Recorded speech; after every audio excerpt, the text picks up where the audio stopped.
Hello everyone, a very pleasant day to you. Here are the top stories this hour. Atiku asks President Bola Tinubu to declare state of emergency over rising insecurity. Heavy security at Sokoto prison after Nnamdi Kanu's transfer. The foreign send Ukraine allies to hold talks on White House peace plan at G20. A very good day to you and welcome to First News Port Harcourt. I am Becky Osoro. Now the news in details. Former Vice President Atiku Abubakar has asked President Bola Ahmed Tinubu to urgently declare a state of emergency on the security situation in Nigeria. Atiku made the demand on Friday in a statement posted on his social media page while condemning the abduction of students and staff at St. Mary's Catholic School in Papiri, Agwara local government area of Niger State. He said, "How many more lives must be shattered before decisive action is taken?" He further urged the federal government to declare a state of emergency on insecurity and confront the menace with the urgency it deserves. It was reported earlier that bandits attacked St. Mary's Catholic School in Agwara, Niger State and kidnapped several students and staff, though the exact number is still unknown. As after the Niger attack, another set of school children were reportedly adopted from Peters Foundation Secondary School in Rukubi, Nasarawa State, though police have yet to confirm the details. These attacks follow a similar incident in Kebbi State just days ago, where 25 students were abducted from a girls' boarding school, raising fresh concerns about the growing insecurity facing schools across northern Nigeria. You are listening to news on First News Port Harcourt. Let's go for a short break.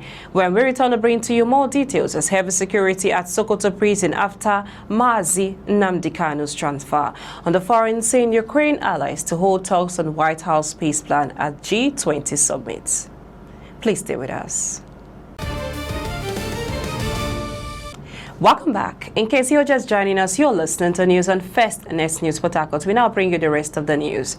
Security has been significantly tightened at the Sokoto Custodial Center following the transfer of convicted indigenous people of Biafra leader Nnamdi Kanu to the facility. Kanu was sentenced to life imprisonment on Thursday by the Federal High Court in Abuja after Justice James Omotosho found him guilty of terrorism-related offenses.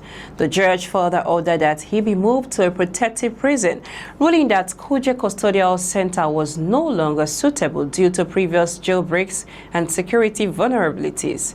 On Friday, Kanu's lawyer Aloy Ejimako disclosed that his client had been relocated to Sokoto, a move he criticized for distancing Kanu from his legal team, family members and supporters. He urged Indibo to remain calm.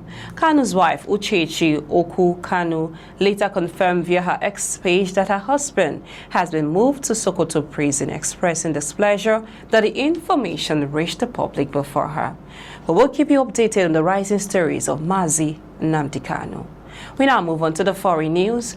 Ukraine's allies will seek to strengthen a U.S. plan to end the war with Russia when they meet at the G20 summit in South Africa.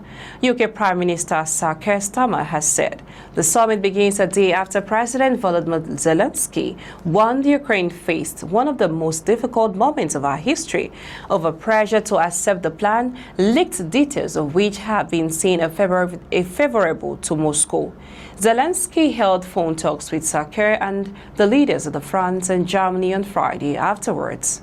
The Prime Minister said Ukrainians, friends and partners remained committed to securing a lasting peace once and for all. Neither U.S. President Donald Trump nor Russian President Vladimir Putin are attending the G20 summit. That's all on the news this hour. We now bring you highlights of the top stories so far. I brought to you that former Vice President Atiku Abubakar asked President Bola Tinubu to declare state of emergency over the rising insecurity in Nigeria. We also brought to you that concerning the indigenous IPOP leader Nnamdi Kanu, heavy security at Sokoto prison after Kanu's transfer. And also on the foreign scene, brought you that Ukraine's allies to hold talks to White House peace plan at G20 summit. Do remember, democracy is the only system that persists in asking the powers that be whether they are the powers that ought to be. I am Becky Osoro from I and the entire team in Port Harcourt, Nigeria. Many thanks for watching. Bye for now.